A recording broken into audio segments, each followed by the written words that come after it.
ኒቆዲሞስም እንደዛ እንደኛም እያሰበ ነበረ። አይምሮ ሲደድንበት ኃጢአት በነገራችን ላይ መንፈሳዊ አይምሮን ያጠፋል።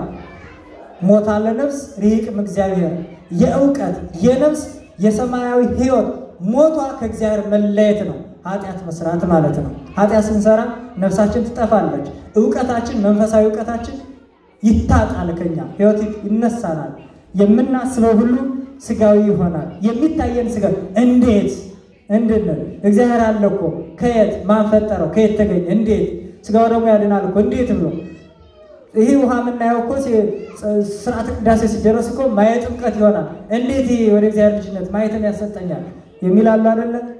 ከፈሪሳውያን ሊማሩ ያስፈልጋቸዋል። እኒህ ሰዎች እውቀት የጎደለባቸው ፈሪሳውያን ከኒቆዲሞስ ሊማሩ ያስፈልጋቸዋል።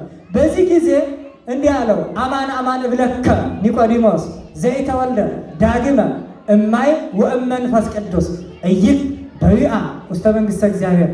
እውነት እውነት እልሃለሁ ከውሃና ከመንፈስ ሰው ካልተወለደ የእግዚአብሔርን መንግሥት አያያትም ብሎ ስለ ምስጢረ ጥምቀት በዮሐንስ እጅ በአካል ተጠምቆ በኒቆዲሞስ ደግሞ ትምህርቱን ቲዎሪ ነው የምትሉት አይደለ? ቲዎሪውን ስለ ጥምቀት ቲዎሪውን አስረዳል። ዳግመኛ ከውሃና ከመንፈስ ካልተወለደ ውሃ የሚታይ ውሃ ነው። መንፈስ ካህናቱ የሚጸልዩበት ሁለቱ ሲገናኝ ከክርስቶስ የወጣ ታስታውሱ ከሆነ ለንጊኖስ ክርስቶስን ሲወጋው በጦር በለቅርጽ ምን ፈሷል?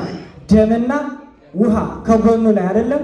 ደሙ ቁርባን ሆኖ ዘላለማዊ ደም የጠጣ ዘላለማዊ ሕይወት ያገኛል ተብለን አንዱ የዘላለማዊ ሕይወት ማግኛ መንገዳችን ነው።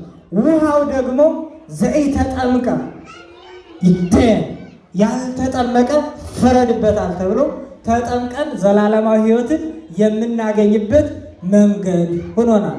ውሃውና የመንፈስ ከውሃና ከመንፈስ ምን ካላለ ካልተወለደ ዳግመኛ የእግዚአብሔር መንግሥት አስረዳው ማለት ነው። መወለድ ማለት ተመልሶ ካደገ በኋላ ወደ እናቱ ሆድ መግባት አይደለም። ከውሃና ከመንፈስ ስንጠመቅ ክርስቶስ ከመቃብር እንደገባ አብረነው እንገባለን። ስንነሳ ደግሞ ክርስቶስ እንደተነሳ አብረነው እንነሳለን። ስለዚህ ጥምቀት የምስጢራት ሁሉ መከናወኛ ነው፣ ፍጻሜ ነው። ያለ ጥምቀት ምስጢረ ክህነት አይፈጸምም። ያለ ጥምቀት ቁርባን ምስጢረ ቁርባን አይከናወንም። ያለ ጥምቀት ምስጢረ ቀንዲል ምስጢረ ሜሮን አይከናወንም። ሜሮን ታቦት የሚከብርበት ማለት ነው። ያለ ጥምቀት ምስጢረ ትንሣኤን ማየት አይቻልም። በክብር መነሳት አይቻልም። ያለ ጥምቀት የመንግሥተ ሰማያት ክብር ማግኘት አንችልም። የሁሉ መሰረት ከአምስቱ አዕማደ ምስጢር ምስጢረ ጥምቀት ነውና በኋላ ዘተወልደ እምሥጋ ሥጋ ውእቱ ከሥጋ የተወለደ ሥጋ ነው። ሥጋ እንደሚፈርስ ከአፈር አይደል የተገኘ ሰውነታችን እንደሚፈርስ እንደሚበሰብስ ከሥጋ የተወለዳችሁት አካላችሁ ሥጋ ነው፣ ይፈርሳል፣ ይበሰብሳል፣ ባዶ ይሆናል። ዘተወልደ እመንፈስ መንፈስ ውእቱ ከመንፈስ ቅዱስ በጥምቀት የተወለደ ግን መንፈስ ነው። መንፈስ ቅዱስን ሀብት ያደርጋል። መንፈስ ቅዱስ ዘላለማዊ እንደሆነ ዘላለማዊት ሕይወትን ያገኛል። ዘላለማዊት ርስት መንግሥተ ሰማያትን ይወርሳል ብሎ ስለ ምስጢረ ጥምቀት በስፋት ያስተማረበት ይሄ ኒቆዲሞስ ለ2000 ዓመታት ቤተ ክርስቲያናችን ስታስበው ስታዘክረው እየኖረ እስከ ዕለተ ምጽአት ድረስ የምናዘክረው ምስጢረ ጥምቀትን በደንብ የተተረጎመልን በዚህ በኒቆዲሞስ አማካይነት ነው።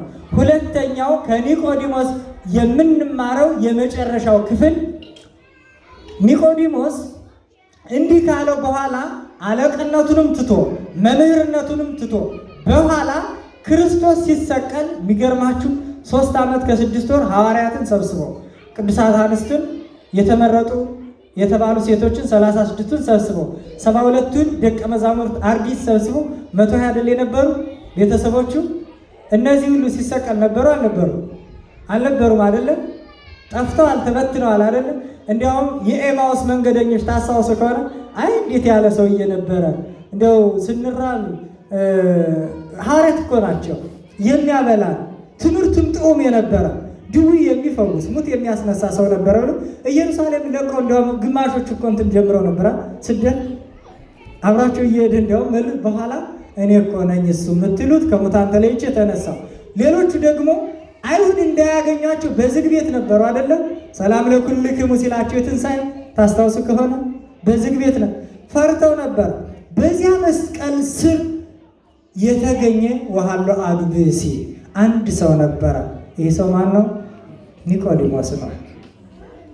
ፈርቶ በሌሊት ይመጣ የነበረ በቀን ክርስቶስን እንዴ 6600 ጅራፍ ሲገርፉት አይቷል።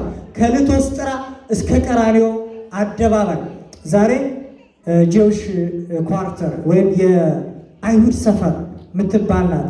ከቀራንዮ 1.5 ኪሎ ሜትር ርቀት ያላት ቦታ ናት። ዛሬ የአይሁድ ባለስልጣናት ሰፈር ይማርባት የነበረች።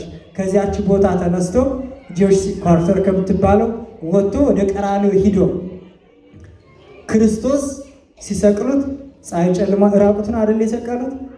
እሱን ያገኘው መከራ ያገኘኛል። እርሱን 13 ጊዜ አይደለም መከራ ያደረሱበት ከሊቶስጥራ አደባባይ እስከ ቀራንዮ ድረስ እየጣሉ እየደፉ እየገረፉ መከራ ሕማማት የምንለው የክርስቶስ ሕማም የምናዘክርበት በዕለት ዓርብ የተቀበላት መከራ ናት። ያን እኔም ይደርስብኛል ሳይል ኒቆዲሞስ ተከራክሮ ሄዶ ከጲላጦስ የክርስቶስን ሥጋ ከመስቀል አውርዶ በክብር ባለጸጋ ነው በሱ ካዘጋጀው የመቃብር ቦታ በሰንዱና በሚያምር በፍታ በሚያምር መግነዣ ገንዞ በሚያምር ሽቶ ቀብቶ የቀበረው ይሄ የፈሪሳውያን አለቃ ማን ነው? ኒቆዲሞስ ነው። አሁን የዚያን ጊዜ ኒቆዲሞስ ያስገኘልን ትልቅ ዋጋ ልንገራቸው። ጠዋት ቅዳሴ ከመቀደስ አስቀድሞ ወይም በቅዳሴው ምንለን ኪዳን እናደርሳለን አይደለም? ኪዳን እናደርሳለን። ቅዱስ ቅዱስ ቅዱስ እግዚአብሔር ዘኢይመውት ዘተወልደ ማርያም ቅድስት ድንግል ቅዱስ እግዚአብሔር ቅዱስ ኃያል ቅዱስ ሕያው ዘኢይመውት የማይሞት ኃያል እግዚአብሔር ገዥ እግዚአብሔር ቅዱስ ክቡር እግዚአብሔር የምንለው ኪዳን አለ አይደለም? የዛኔ አውርዶ ሲቀብረው እንዴት እንደ ተራ ሰው ዝም ብለ በጣም ይገርማችሁ። ዓርብ እኮ ክርስቶስን ከገደሉት በኋላ ከወረደ በኋላ መነሳትን ያየ እኮ ኒቆዲሞስ ነው። ከእሑድ አስቀድሞ አይቶታል። እንዴት እንደ ሩቅ ብእሲ እንደ ተራ ሰው እንዴት ዝም ብላችሁ ትቀብሩኛላችሁ ትገንዙኛላችሁ? ሲገንዘው አውርዶ ቅዱስ እግዚአብሔር ቅዱስ ኃያል ቅዱስ ሕያው ዘኢይመውት የማይሞት አሸናፊ እግዚአብሔር ኃያል እያላችሁ ገንዙኝ ብሎ ኪዳንን ነግሯቸዋል። ኒቆዲሞስ ደግሞ እኛን አስተማረ፣ ካህናትን አስተማረ። እኛም በኪዳኑ ምን እንላለን? ቅዱስ እግዚአብሔር እያልን እናመሰግናለን። ይህ ሰው ለቤተ ክርስቲያን ትልቅ ዋጋ የከፈለ አባት ነው። በመጨረሻም በመስቀል ይሰቅሉኛል፣ ይገሉኛል፣ መከራ ያደርሱብኛል ሳይል ክርስቶስን አውርዶ በጎልጎታ ዛሬ የኢትዮጵያ ቤተክርስቲያን ተተክላባታለች።